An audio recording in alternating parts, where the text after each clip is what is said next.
Shalom. എലീശ എന്ന് പറയുന്ന പ്രവാചകനെ ബൈബിളിൽ വായിക്കുമ്പോൾ എനിക്ക് ഒത്തിരി ഇഷ്ടപ്പെട്ടൊരു പ്രവാചകനാണ്.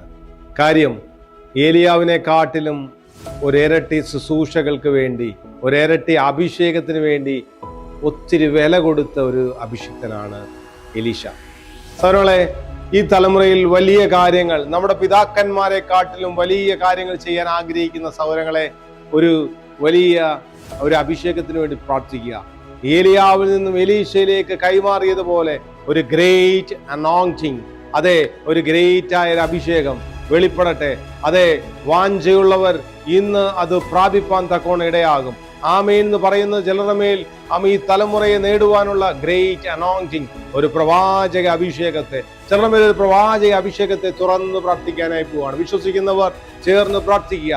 പിതാവേ, വിശ്വസിക്കുന്നവർ മേൽ ഒരു പ്രവാചക അഭിഷേകം ഈ തലമുറയിൽ അനേകരെ നേടുവാൻ, അനേകരെ തീ നിന്ന് വലിച്ചെടുക്കുന്ന ഒരു പ്രൊഫറ്റിക്കൽ ഓഫീസ്, ഒരു പ്രൊഫറ്റിക്കൽ അനോയിന്റിംഗ് ചിലരുടെ മേൽ ഓപ്പൺ ആകട്ടെ. അതെ, പിതാക്കന്മാരെ കാട്ടിലും വലിയ കാര്യം ചെയ്യുവാൻ എലിയാവിൽ നിന്ന് എലീശയിലേക്ക് കൈമാറിയതുപോലെ പരിശുദ്ധാത്മാവ് ചിലരുടെ മേൽ വലിയ കൈമാറ്റങ്ങൾ ചെയ്യേണ്ടതിനായി പ്രാർത്ഥിക്കുന്നു.